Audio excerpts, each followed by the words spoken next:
Our camera got activated. We have your logo. And we can see ourselves. All right, great. Okay, bye. All right, we're waiting for the ship. See you soon.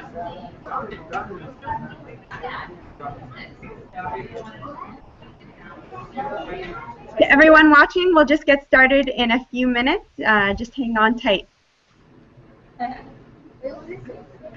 We're talking with the ship, the Falkor, and they're in the South Pacific, and they're doing a special expedition, and they're going to talk to us live. Oh, wow. So just as soon as they connect with the ship, we'll keep people on the ship, and we'll be able to talk to them and ask questions. Yeah, have a seat. Get into the camera view so they think. Although you're a good host. Oh, there's the ship. Excellent. Great. So I'd like to begin our hangout now. My name is Carly. I'm the Communications Manager for Schmidt Ocean Institute. And I'm so happy to be able to join the Exploratorium in San Francisco today with our research vessel Falkor live from Fiji, or heading towards Fiji now. We have Chief Scientist Tom Kwasniczka. They're just finishing up their virtual events cruise. And I thought we could start today. Tom, why don't you tell us a little bit about the expedition, and then we'll pass it over to the Exploratorium to ask some questions. Sure. So, can you hear me well? Yes. Okay, great. So we have been investigating an underwater volcano called Niwa, which is located between Fiji and Samoa, and we have spent there about 2 weeks with a diving robot, which we see here up on the screen. That's a video screen of our stern deck. That's the back of the ship where you see the big yellow thing. That's our diving robot. Unfortunately, we cannot go out because our cable is too short, but you can see it here on the screen. It's about as big as a car, and it can dive down to 5,000 meters. So it's not a submarine. It's a robot. Nobody sits in it. It's connected to the ship with a long cable, and it's got propellers and video cameras and 2 arms to grab samples from the sea floor. And we have used this vehicle with very special high-end video and photo cameras to take photographs and video of the sea floor, which will then be created into a big 3-dimensional model that we can fly through on the computer. So the special thing about this volcano is that it hosts a hydrothermal system, also known as black smoker chimneys.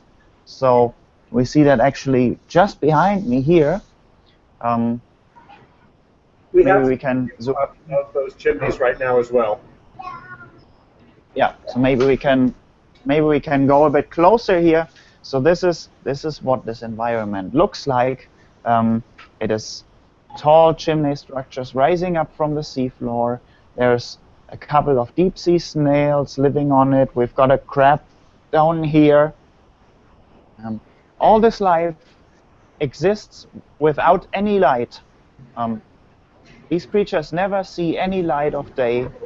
They live from the warm water that comes out of the seafloor, which is enriched with minerals. And this is one of the places where people speculate life on Earth might have developed. So it is very special in terms of the biology, but also in terms of geology.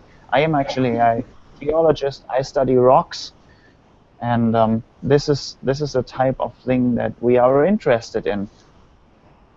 So this is a map of the crater. You can see it is about.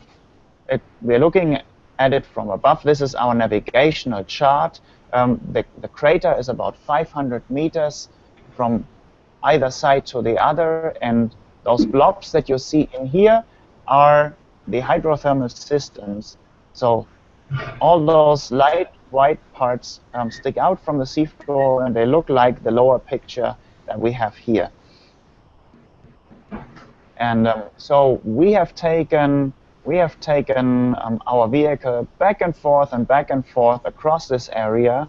As you can see here in these red paths, we've pretty much driven back and forth as in a lawnmower pattern to see every part of this black smoker field. And yeah, that is pretty much what we've done for the past 2 weeks here, and now we head back to port. So I understand. First of all, I want to. What time is it there now? Are we seeing some live images, or is it 10 at night or 10 in the morning where you're at? Well, it's 10 in the morning, which is convenient, but we've done this also at night. We work around the clock, so we don't really care what time it is, I would say. Yeah. This is actually, I mean, everything we do here is live. We have to show you video here because the cruise is obviously over when we are heading back. The vehicle is on deck. So this picture of the vehicle is actually live. You can see the ocean as it is now. Uh-huh. And I understand you have some special equipment. You mentioned that you're doing this lawnmower and you're taking very detailed pictures. Right. But what is it that you want to get out of this? I understand there's some good, brand new technology you're using for the first time here. Yeah, that is right. So what we are using a technique called photogrammetry. Basically, we have high resolution still cameras and also a 4K cinema camera that we have on the front of the vehicle. Unfortunately, we are looking here at the back of the vehicle, but we've also already taken everything off, I'm afraid. So the technology that we use here was developed throughout the last few months back in our institution in Germany, and the idea is that you use this imagery of the seafloor to make the computer recreate a three-dimensional model of the seafloor. You already see a map here. This map has 50 centimeters resolution. We actually produce our map at a resolution that will have up to a centimeter. So we will have one of the highest detail of any seafloor coverage that has been ever achieved. Wow, and what will that give you? Why do you need such a detailed picture of this chimney? What understanding will you have about it through this map? Well, nobody is able to see these places for real. Nobody can go there. If you're a natural scientist, you can go out into the field and look at everything with your own two eyes. That is never possible in the deep sea. So we are learning about the ecology. We learn about the connections of the animals to each other. We learn about the mineral deposits that are here, so how the geology plays into it. And we also learn about the interaction with the water column. So how does the ocean affect the rocks and the animals? And in order to do that, you cannot just send a robot and look at a poor resolution screen. You have to get the best resolution possible. So as I understand it, you are taking this data, but you're constructing this 3D model that you can then view with a virtual reality headset and then walk or fly around the model. That is correct. We have done that, and 2 of these videos are actually available on the Schmidt Ocean Institute website on YouTube. And you can take your tablet or iPhone, and as you move your iPhone, you can actually see that cutout of a scene on the seafloor. So just go onto the Schmidt Ocean Institute YouTube account, and you will find these videos there. We've been able to actually have a head-mounted display up here on the ship and look around the seafloor in real time as the robot was streaming this footage. That was a very powerful experience. Wow, so you do that in real time. It's processing in real time, not just reconstructing it after the fact. Yeah, that is correct. But you have to make 2 decisions. One is the reconstruction in 3D, and the other is streaming a hemispheric panoramic video. We have done both of these, but they are kind of separate workflows. So while we are going, we see everything around us, and then maybe a day later, we actually get the three-dimensional reconstruction of a 3D point cloud of what the area looks like. So they're two separate cameras. One is a wide fisheye camera for the immediate viewing, and then you stitch together all of the footage into the 3D model. Yeah, that's about right. That's good enough. So tell us a little bit about this environment that you're diving in with this chimneys and things. It looks so active. This place, well, we've obviously shown you the active parts here. You could say for every active chimney that you see, there are at least 10 which have already died. Black smoker chimneys are very volatile edifices. They only live for maybe decades or a couple hundred of years, and then they clog themselves, and the hot fluid is shut off, and a different vent develops at a different site. So this is also pretty tough on the animals. Every once in a while, they have to relocate to a different place where it's also warm. So this sort of ecology is something that we also study. It's probably comparable to a forest where every other decade or so you have a forest fire, everything is wiped out, and you start from scratch. The same thing happens in the deep sea. So these organisms must have some capacity to last. Well, I guess it doesn't just shut off. It probably slows down, and so they know it's time to wander at that point. Yeah, exactly. Usually it just starts to wane, and the activity, it gets colder. There's less fluid coming out of the seafloor, and probably it's not the animals themselves who relocate, but it's their offspring, their larvae, that drift through the cold abyss and actually settle in a new place. So it's really not the animals who survive if a place like this dies. It's the children who go onto a journey to a new place and find a new home. What kind of living organisms are down there? I kind of missed it. Yeah. What sort of living organisms are down there? I sort of missed it earlier. Okay, so we have a lot of snails. Actually, the whole vent are plastered with hundreds and thousands of snails. They're about the size of my fist, so they're pretty big beasts. It's pretty amazing. We have a very, very limited amount of tube worms. I mean, black smoker chimneys are usually known for their big tube worm colonies. Here we have found a total of 3 tube worms, which we all took home because we needed them for science. They haven't been, yeah, well, that's what we do. They haven't actually been known to science for this place, so we hope we didn't wipe them out right away. We have crabs. We have crabs here about, I would say, about from this to this size, and there's also tons of deep sea shrimp of about 3 different species that live here. I must say that I'm not so familiar with deep sea critter. I look at it from the geology side and from the technology, but it's quite exciting. I hadn't anticipated that there would be so much wildlife. Yeah. And of course there is the odd fish of the odd shape. Do the snails help build the chimneys, or are they just crawling on them? No, they're just crawling on them. So The chimneys are actually made up by themselves, so they grow like cinder structures. So you look like you're underway. Where are you going? What's next for the for this cruise? Really nothing. We are heading back to the port that we came from, which is Suva on Fiji.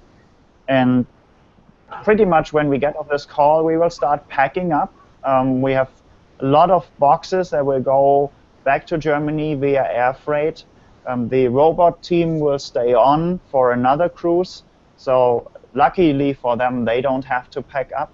We will arrive in Suva round about 4 p.m. tomorrow, and that's pretty much when everybody is going to head home. Wow. And we've had a very, very successful cruise, I would say. That's fantastic. Well, we really appreciate you taking the time to tell us about what you're doing on the Falkor, and it just seems so exciting. We're looking forward to seeing the whole. And I imagine that maybe I'll be able to see it with my iPhone in an Oculus Rift or something like that soon. Sure. We have a couple of questions coming in from Twitter here, and wanted to address them real quickly. Can you maybe speak to some of the vent images that you've collected? Was there anything surprising to you, or something that you weren't anticipating to see? Well, one thing that we saw was, I unfortunately don't have a picture with me, but one thing that we saw is a phase separation that hadn't been documented in such a nice way. So we had a vent about this diameter, and there comes hot water out of it, but in that case, the vent was actually venting out steam, and as the steam entered the ocean, it immediately collapsed into water, something like 5 to 10 centimeters above the vent. So you would see a white steam cloud coming out that immediately turned into a black cloud bellowing into the water column. And that is a scientific detail that has not been documented in such a way, not for this place. You could say that this place has gone from uncharted territory to one of the best characterized hydrothermal vent fields within just 10 days, because we've just focused on that part. And how does this vent field differ from other hydrothermal vent fields in different parts of the ocean? I think it is pretty typical for this part of the world, but if you compare it to places like the Endeavour hydrothermal field of Vancouver Island, there you would see much more tube worms, and the Chimneys would be larger by themselves. So this is not a particularly large vent field, but I guess the main difference would be in the wildlife that you would find. Excellent. And one last question that came in here. Once you have the vent models, how will you use those models to do more science, and how will those models be shared?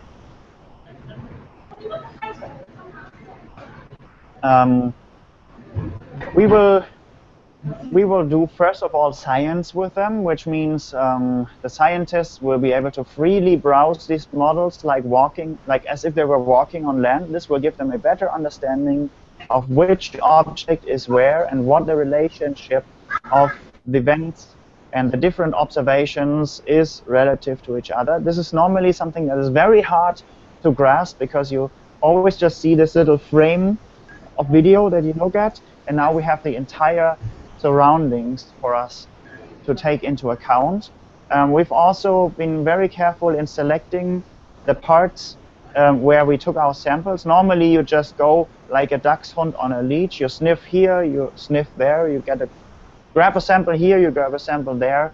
On this cruise, we actually looked at the big picture first and then said, oh yeah, this is where it's interesting, and that is where it's interesting, and let's go there first, and then let's grab a sample there. So that is much different from before.